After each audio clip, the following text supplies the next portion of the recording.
Hey, Ghost Ghouls and Non-Binary Fools, it's Nico here. Sorry I left for like 6 months between watching my siblings and having a job and then getting fired from that job and being sent to the psych ward, which happened kind of during the same time as having the job. Doesn't matter. And then getting better and going to therapy and watching people's dogs for free, which I never want to do again. Ugh. It's just a lot. But I'm back. And today I wanted to go over this question thing I had for these two characters. I don't know if I've given them like a journey name, but their names are Vina and Sophi. Very cute. I love them very much. Anyways, let's get into the questions. I found this one on Pinterest and I thought it'd be fun. So, things you should know about each of your characters. Just the bare bones would be good enough. Question number 1 is, will it completely break your character? So, for Vina, depending on which part of the story we're going at, if it's early on, I think either like actual bugs crawling along her skin, or her headphone, or her phone dying when she needs it the most. Like when she's walking down the street and her phone just died, and she's like, ah, shit, but here comes a car and they're just going a little too fast, and when they hit the brakes and it screeches, she is sent into an absolute panic. She's done for. And then later on, in sort of this end climax, or closer to the end but still in the middle, it would be losing Sophi. Her favorite best friend witch, who's also her bestie and cool. And yes, I made her a witch. I feel like there should be more witch propaganda in the media. I swear, I'm such a fucking loser. Anyways. But yeah, closer to the end, it's losing Sophi, because that's her best friend, and everything seems to be going downhill, but for what? I'm not sure. The show is supposed to, or their story is supposed to be about, recovery and getting better. You know what I think would actually break her? Having to go back to the psych ward as a child. For some reason, for me, for a while, I thought going to the psych ward was failing to get better. They said, it took a lot of convincing to finally be sent to the psych ward. Because yes, I did get sent. Don't want to really get into why, but I'll get into why it took me so long to get there. It took me so long to get there because I kept trying to justify to myself not going.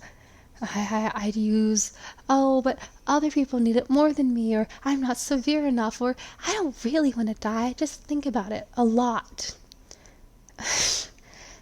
It's stupid. No, if you ever catch yourself doing that, just know you probably need to, or go get, a professional's opinion and be really, really honest. Alright, even if it sounds mean, even if it's the vilest shit, you're just repeating the most vile shit you've ever said to yourself, just say it. Be so honest that it's weird. That it's almost hard to hear, A professional will tell you if you do or don't need to go. It'll be okay. Anyways. Sorry, slight rant there. Anyways. I think for her, it would be getting sent back to the psych ward or losing Sophi. Just because, when you're trying to heal and you think you're really getting there and something just sets you off, going to the psych ward again feels like you're failing. It just does. When you pick up an old habit back from when you were doing real bad, it feels like you're failing, but it's not true. So I think that would break her. Either the bug thing or the headphone thing. the bug and the headphone thing, those would definitely break early her, like terribly so. Or later her, it would be the psych ward and stuff. Like, I kind of want to send her to the psych ward just so I can show people it's not actually that scary, and the process of getting there, while it may seem bad, it's not terrible. Right? Lots of professionals just trying to take care of you. And then for Sophie, I know, going on and on about Vina.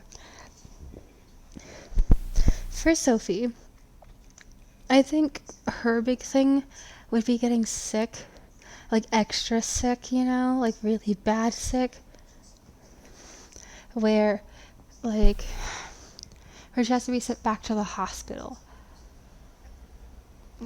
Like that level of sick. Well, it does happen in children, very young children. I feel like for her that would really, really suck. Because it's like, oh, her brother is sick, and if she gets that sick, now it's double the money, and suddenly she's a burden, and everything sucks, and we shouldn't set into a panic. Because it smells too much like disinfectant, again, and the IV is back, and she's stuck in a hospital bed, again. I feel like that would make her feel bad. Because, a lot of people don't really address that, but getting sick enough to get into the hospital really does something to you. It does. Anyways, I think it would break her no matter where in her journey she is, because that is her journey. Oh, I got sick enough to go be sent in the hospital and be stuck there for a while. Like, when I got sick, they had me in the hospital for a month. I missed Christmas, and I was super upset about that. And you know what? For being, 13, 14? I guess it makes sense. But even now, even I get a little worried. I get a little worried when going. What if they send me back to sitting in a hospital bed and they've got to stick the needle in my hand, and what if it gets infected again? Because it did. That nurse was so terrible. She got me infected twice.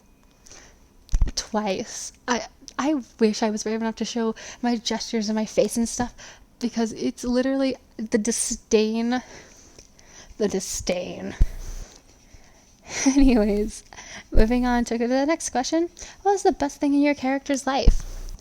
For Vina, I'm going to say it was the final performance before her tragedy. In just a moment. So with Vina, she is a ballerina. For some reason in the story, I feel like I have to justify why she dresses up in the cute clothes. I don't know why I have to, but I must.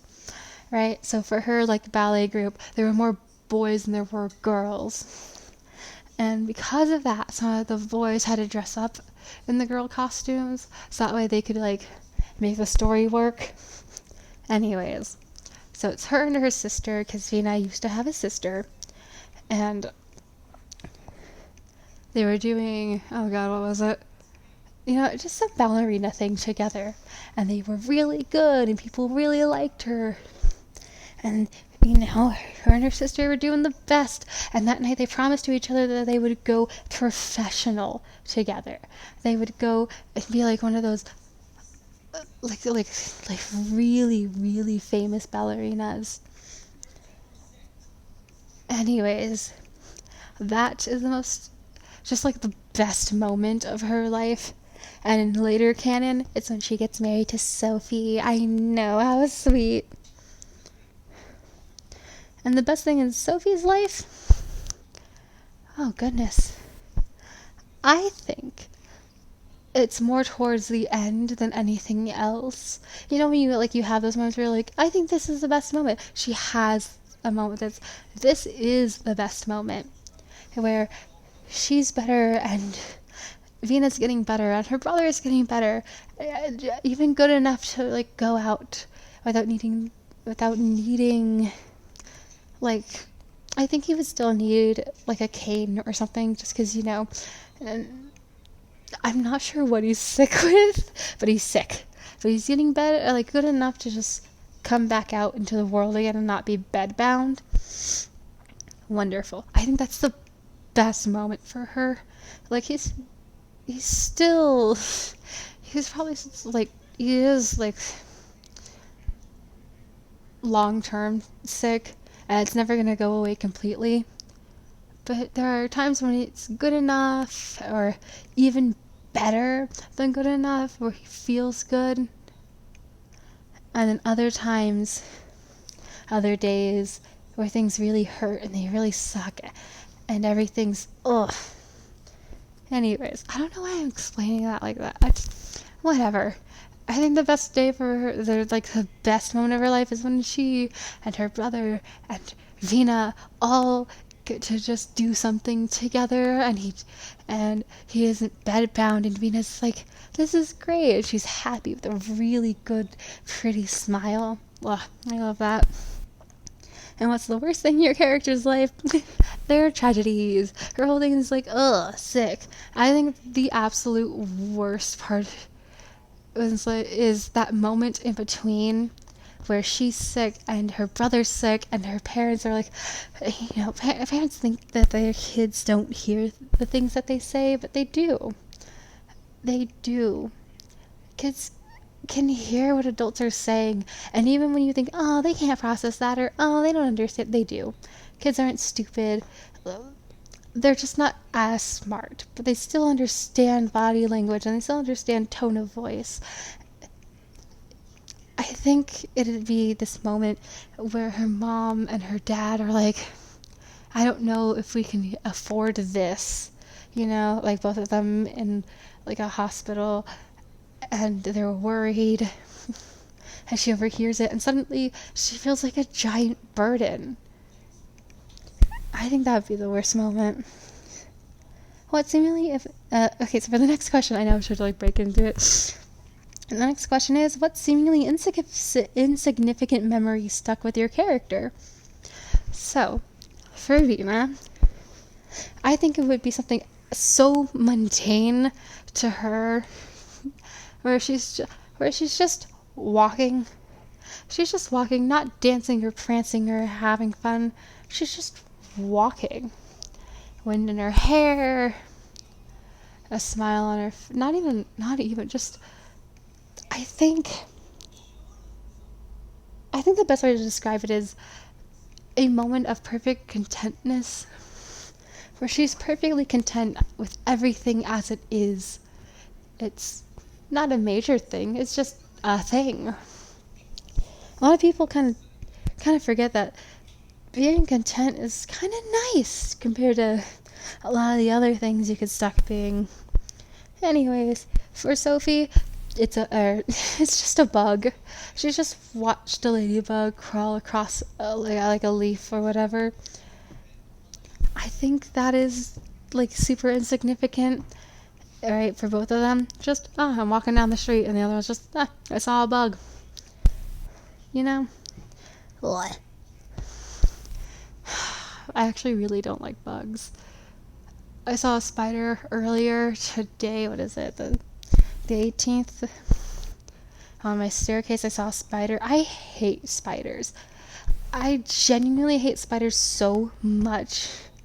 I understand why we need them, but it doesn't mean I have to like it. Carrying on to the next question, does your character work so they can support their hobbies, or use their hobbies as a way of filling up the time they aren't working? So because they're, kids and still in school, I don't think they're working. I certainly wouldn't hope that they're working, as kids in school. But for Vina, I think her biggest hobby is also like her future job. It's ballet, and also I love this detail about her, but I'm not even sure where I would include this detail. Like, another hobby of hers is bug collecting. Like, she's terrified of bugs, but bug collecting, Okay, I'm not sure that would be the best thing for her. I think realistically, it'd probably be like another creative thing. Or it doesn't have to be creative. I think she'd be like super into track. Running would be a huge thing for her. I think it would be. I'm gonna go with track. I think her thing is track and then like ballet. I did have this one version storyline of her where she becomes a radio host. I have no idea who or why anyone would be into that. Like, it's a really cool thing, especially when you look into it. Super cool. However, I'm not sure why that would be her thing. Okay, and for Sophie, her huge thing, her big hobby is actually like learning about plants, not even using it for anything.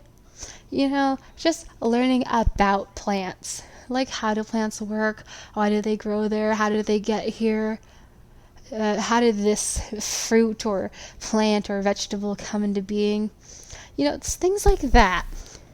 And I also think a shared interest of theirs would also be food history. Listen, if you don't think that stuff is cool, it is so cool. It is the coolest thing ever. Right now, I collect zines, or like food zines, like magazines. They're not like magazines in the traditional sense of what we think of them now, but they're food zines. And they have all these recipes from like just everyday people who do this everyday cooking. It's absolutely fascinating. And yes, I am horrified at the Jello monstrosities.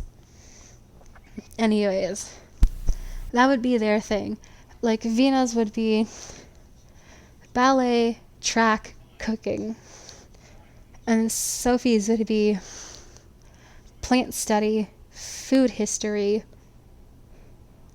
or like plant study, media study. Like, I personally right now I'm really into this idea that she'd be into, like, I want to say maybe so much like the history of the way witches are portrayed in media, because I think she'd get a pretty good lesson on that anyways, because she's a witch.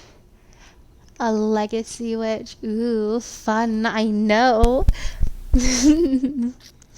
But I think it'd be plants, embroidery, because why not, right? Fun. And then their shared interest would be food history. And so they watch period pieces together, and they'd make a meal like it, and they'd have fun together. I think it's cute. I love them so much. I think it's so cute. Okay, on to the next question. What is your character reluctant to tell people? I think for Vina, it's a cross between a couple things. Between her being trans, between her being like the music she listens to when she's walking home with those big headphones. Sometimes I keep thinking, for story purposes, she probably wouldn't be listening to anything. They're just noise canceling headphones. But also, then where's the fun in the soundtrack? So it's between her being trans, her music, and like the tragedy, or like, yeah, her tragedy, or like her sibling and her mom died in a car crash. I don't know if I mentioned this already, but still, that's the three things she'd be like reluctant to tell people. You know what? I think she'd also be reluctant to tell people that she that she has one eye, because she visibly wears glasses. But she only has one eye. And people are gonna be like, well, then why don't you wear a monocle? And she's gonna be like, have you seen a monocle? Would I even pull? I feel like she'd be like super self-conscious about that bit. And then for Sophie, I think it's, this is a pretty good one. I haven't thought about this one for her, but I can't tell if I do or don't want her to be acknowledged, or like to tell people she's a witch.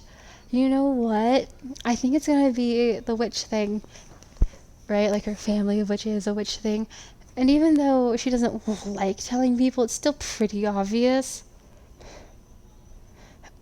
It's still pretty obvious because, like, her mom runs a witch shop, and and like she does tarot cards and she carries around her witch stuff with her, and so like it keeps her safe and makes her feel comforted and safe. But I'm pretty sure she still get bullied for it, which sucks, but is true. Still true. So it's that. I think for her, also it would be something like an interest in photography or people watching, that's what it is. I think her whole thing is like which people watching slash like watching family channels, because family channels are very morally dubious. So between that and the witch thing. And then also she has friends in the astral. I really, really love the way that these more modern medias are portraying the astral. If you've ever seen the Owl House, I would say that one is the closest feeling to the astral when she goes into the portal door, but she doesn't get like a super, super good working portal. And like she's in there and she's tied to this rope. And she's like, I want to see Amity. And she's like, wait, no. She doesn't want to invade her privacy. Super sweet. Love that. So instead, she's like, I want to see my mom. And she does. I think that is one of my favorite depictions of the astral, because if you know anything about astral projecting, you will have definitely came across this method where you lay down and you sink in. Well, let me go through it. You lay down, you tie a rope to your waist, you sink in, and then you climb this rope. Or at least I climb this rope up. And it takes me through like the different realms. Because for me, I start in this inky blackness, and even though I can still breathe, it's very heavy. Like I'm suffocating, but not really. And there's all these orbs around me, and I'm not sure what they're there for. I've never really tried to investigate them, just because I'm not sure that's the safest thing to do unprotected. Like, last time I really fucked it. I really messed up. Ooh, it still hurts. And if you know, you know. Anyways, it still hurts. That totally sucked. Anyways, but like, yeah, you can see people in the astral, and if you're good, I think if you're like better than I am, you can like actually communicate. I'm not great at that. I mostly give off a feeling and a vibe, or like I get like okay, trying to explain another one to explain what I mean. God, this is such a ramble. So one time I went as a child just to investigate. I was kind of sick and I was sad, and I found this spot that was so warm and protective and sweet. I kind of miss it. But also, don't be a child. Do not ever, because you will never know who you come across. So that was I got lucky there. That was my big thing. I got very lucky. Anyways. But as a child you got off this nice vibe of oh, I'm innocent, I'm soft. And the vibe I got back was, I'm protective, I'm warm, you're safe here. Very sweet. Would die for that feeling again. So I want to depict that with her. Cool. But yeah, you can make friends in the astral. I can't really, because sometimes I'm just a floating head, other times I can't leave, and other times I don't remember. I just can't remember what happens. I'll get there and I know I'm getting there, and then suddenly it's 3 p.m. and I have no idea what's happening anymore. That sort of thing. Okay. Next question. How does your character feel about sex? We're not answering that because they're kids. I know it's not like a Like, it's honestly would be better if parents talked to their kids about sex in a more educational way than like a creepy way, you know what I mean? Would be good for kids. However, they're kids, so I'm not going to go over that. How many friends does your character have? So for Vina, she's got one friend. It's Sophie, and everyone else is just like an acquaintance, you know? Like, her therapist is like her therapist is not her friend, it's an acquaintance that she's much more honest with, so honest with, that it makes you feel a little like, is she being mean or ironic? Anyways, she just has Sophie. And for Sophie, she has a couple of them. She's got Vina, and she's got Walter, and she's got this kid I don't have a name for this kid yet, but Vina and Sophie frequent another magic shop, but this one's more of like a cafe spot, and they get like witchy themed macaroons, and the owner is actually a witch, and it's fun and stuff. Anyway, she's friends with the owner's daughter. I have no idea what to name her. I don't care. It doesn't matter. They're friends. She has 3 friends. And the next question is, and they go in tandem, how many friends does your character want? So for Sophie, I think she used to want to have a bunch of friends, but now that she's like trying to get better and knows that life is not really it's still cool and it's still magical and still worth it. It's just more of like I'll take what comes at me and I'll deal with it, So I think she's just happy with the friend she has. Like, oh, are you a friend? All right. Hello, you're now a friend. I think that's her thing. And then I think Sophie wants more friends. Like, she wants to have a lot of friends like the quote popular kids do, because popular kids aren't messed with in junk. You know how the thing goes. It's a thing. So the next question is, what would your character make a scene in public about? Oh dear God. Oh dear God. How do I... Ooh, goodness. So, I think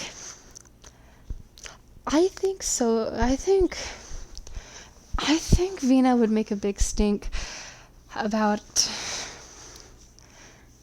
I think she'd make a big stink... She does make a big stink about people being, like, mean, especially, like, mean to kids. Like, that's how their whole thing starts.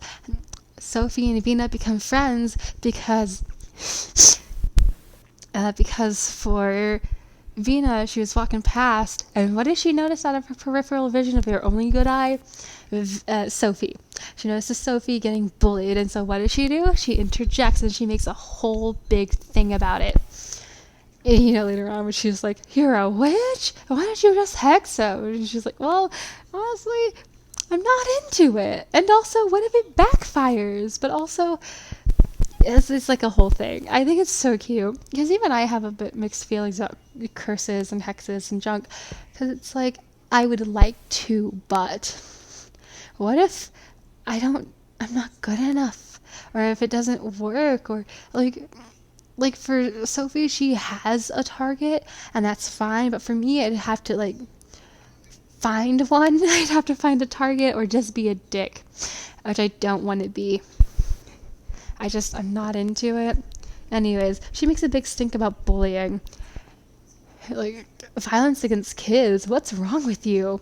Because that's in a lot of my media. Like I think the most evil thing people can do is either bully children or traumatize children, because how fucking dare you? People who do that are so awful. I don't even call them people. They're just like little monsters, meat sacks. They don't even deserve a name. Cool. Anyways, I think Sophie, for fun, I think she would make a big stink about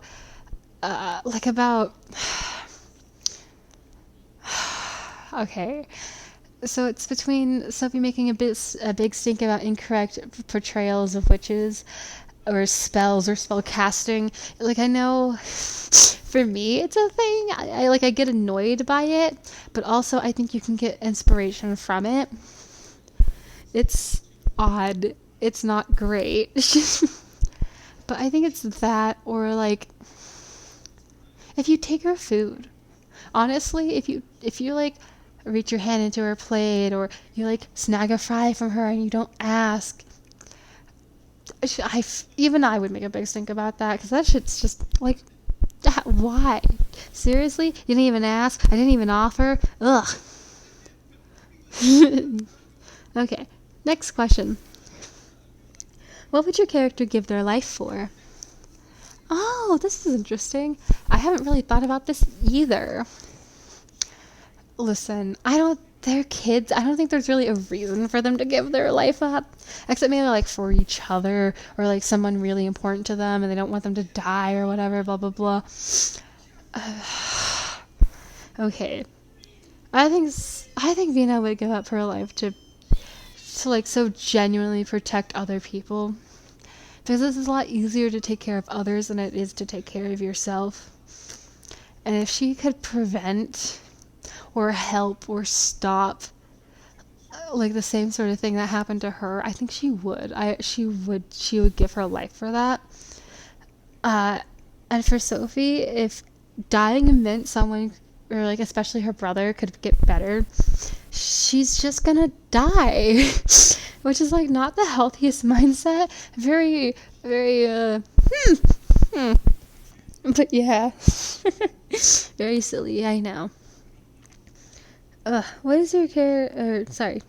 I know I should just stop jumping, and I should be like, alright, next question. So, alright, next question. What is your character's major flaws? Oh goodness. So I feel like for Vina, it's like a major flaw. Oh dear God. You know what? Not loyalty. I can't see loyalty being a flaw. Like, I know there's such a thing as being too loyal, but like, my major flaw is loyalty. We're done. We're done. Like, I've seen it. I've done it. Not into it. I think Sophie's, or like Vina's big flaw is her apathy. Like when you're so apathetic, or like you try to protect yourself so much. No. When you're so apathetic that suddenly you can no longer feel joy or sadness or upset or anger, that's when apathy has gone too far. And I think that's what that is. Her major thing is being apathetic. Actually, I don't even see this becoming like a thing. They're children. What major character flaws are they gonna have? Honestly. Like for me, I'd say a major character flaw would be like, oh, I lie. Or I make up stories on the spot because I don't want people to know. Like it's like a thing. Or, you know what? Screw it. Both Vina's and Sophie's is self-consciousness in a different way. Like, Vina's self-conscious about being seen and having people see her scars and ask her stories and something like that. And Sophie's is more like a how do I explain it? She's self-conscious in a different way, and it's more of the way of like, I do care what other people think about me, and I would change myself. But I also think a major character flaw of hers is complacency. Like she knows she's being bullied. She knows she can go to an adult, and no, it's just no. And you know, I've tried figuring out why she wouldn't. And the only thing I can get from it is that she truly, truly believes that how do I explain this all?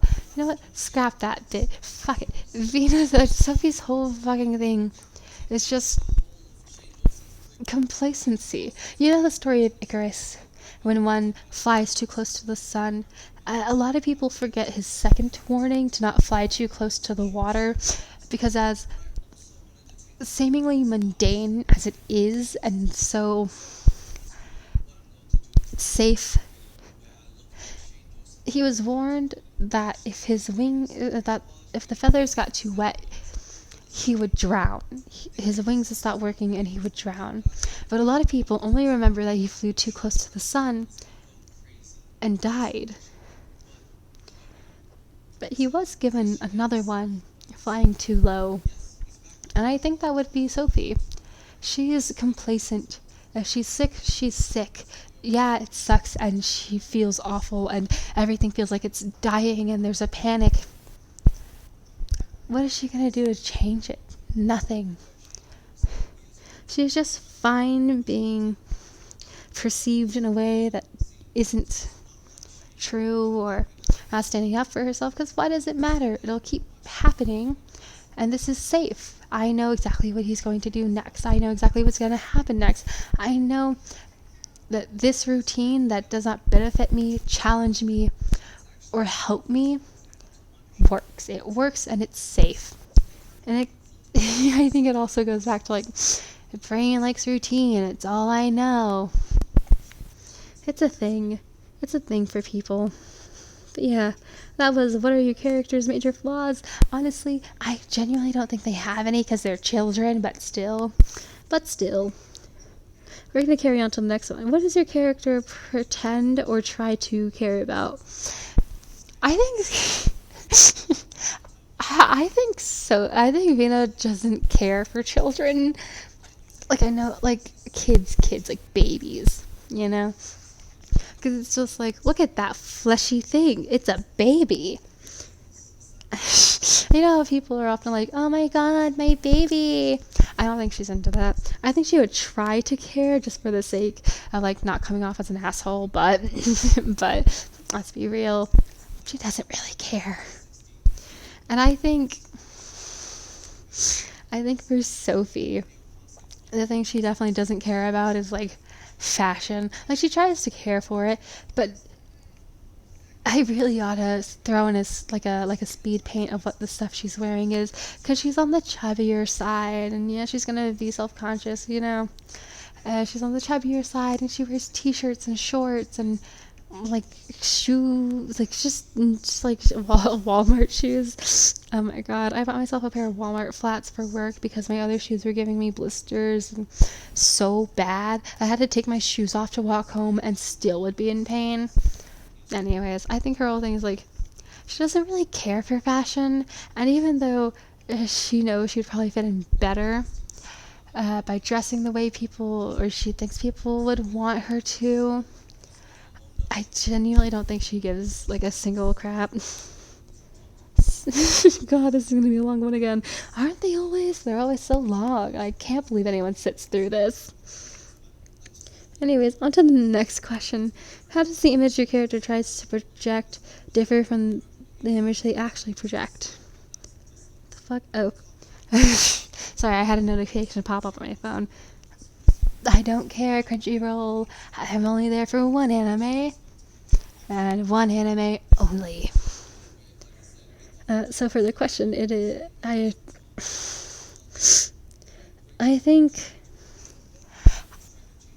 I think for Vina, she tries to project this image of being big and bad and strong, and not,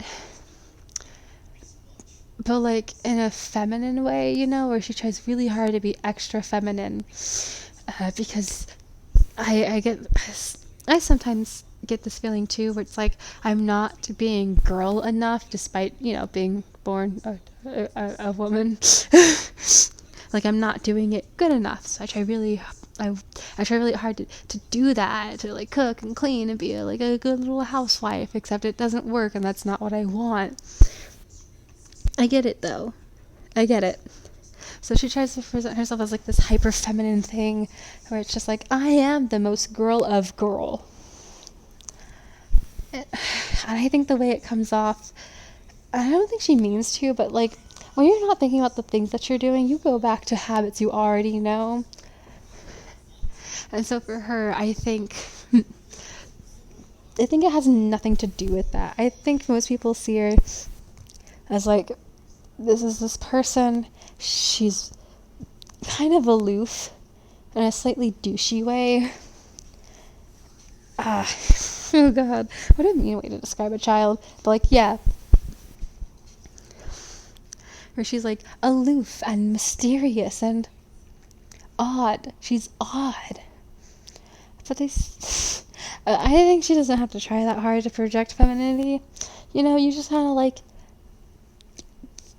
just like, hi, my name is Vina, and I think you're all so cool. Would honestly just be good enough. Like, that would be weird, and doing things like that it makes you feel weird. And I don't think I would ever trust a person who ever, like, did that. Like, for entertainment purposes, do, like, different things where it's like, I totally get what you're saying, but, you know, what if you come back to me? You know, I still need that $20 from you just because you're so sweet, but I still need a little bit more. Something mean and bitchy, but, like, I genuinely cannot, the way she tries to project herself and the way she comes across, Vina, anyways, it's so odd. She, like, tries extra hard to be normal and girly, but she doesn't have to try that hard. She dresses like a girl. She does ballet. She wears pink and purples and she's like all these soft, quote, soft and delicate colors. And, well, she doesn't look like a lot of the girls around, you know? I still think that she would fit in with the, quote, popular kids. Just because I love that dynamic where she's like part of the popular group, but she only really hangs out with Sophi. But for some reason, she's still popular because she's mysterious and aloof. But the image she actually gives off, at least, you know, if you don't give her like a second thought where you're like, wow, she's popular, wow. I think she just like is aloof, a little stiff, kind of awkward, acts like she just is, but in a weird way. And then I think for Sophi, she tries really hard to be like, at least project herself as normal to the point where you know it's weird. Like she's not. She's trying too hard. And you know, when that's both their things. Like try too hard. Also, she tries too hard to like present extra femininely and extra girlishly. And then Sophi is just like trying too hard to become extra normal looking. But you know, they still know she's a witch and that her family does magic and that she's fine with the only other witches in town. I love that. Anyways, to the final question before this hits 50 minutes. What is your character afraid of? I honestly feel like that goes back to what would completely break your character, although, you know, they're different. Okay, like a phobia and not like a mental breakdown levels of afraid. I think for Sophi, it would be funny if it was spiders, but also like one of her patron gods is Loki, whose thing is a spider. I would be so upset. I honest to God would be so upset if that ever happened to me. Or it's like, ooh, oh God, send me a sign, and it's Loki, and he sends a spider. I would be upset. I would be so upset. Ooh. And then for Vina, I think it's clowns. It would be clowns. Although, like, there's just something about the way. No, even better, actually. I think her fear, like her fear, not just something like creeps her out, like a genuine phobia for her would be like the things in the sea, not the ocean itself. A lake, fine. A pool, fine. But it's the moment when like it's more than that. It's like some fishes are swimming around. They brush past her. She's jumping up out of the water and she's clinging to Sophie. So it's like, what the fuck is in there? Oh my god! Because there's a lot of things in the ocean. There's a lot in there, and we don't even know all of it. And it's a horrifying fact. Like for me, today I had a slight breakdown because what is space? I know. What a weird question. Well, space is the thing in the sky. We're in space. But no, we're a planet in a galaxy, in a system of galaxies, surrounded by so many other things. God, I banged the mic. But like, if there's planets in space, but also galaxies in space, but also different types of galaxies in space, and it's all expanding, what is space? Like, I genuinely had a breakdown over that today.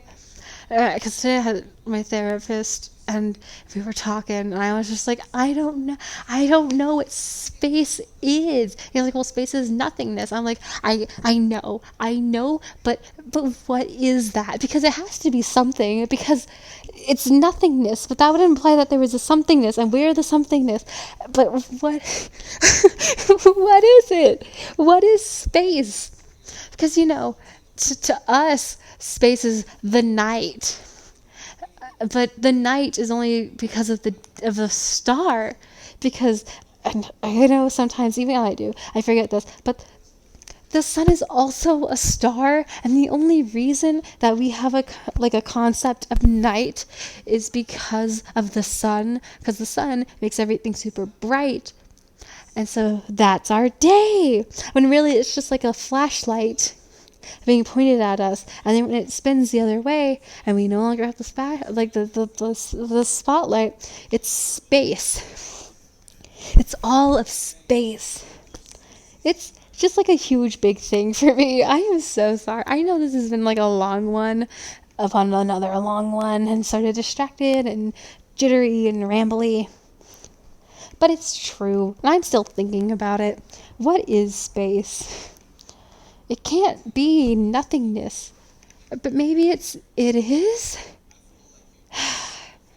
Listen, I don't know. I don't know what space is.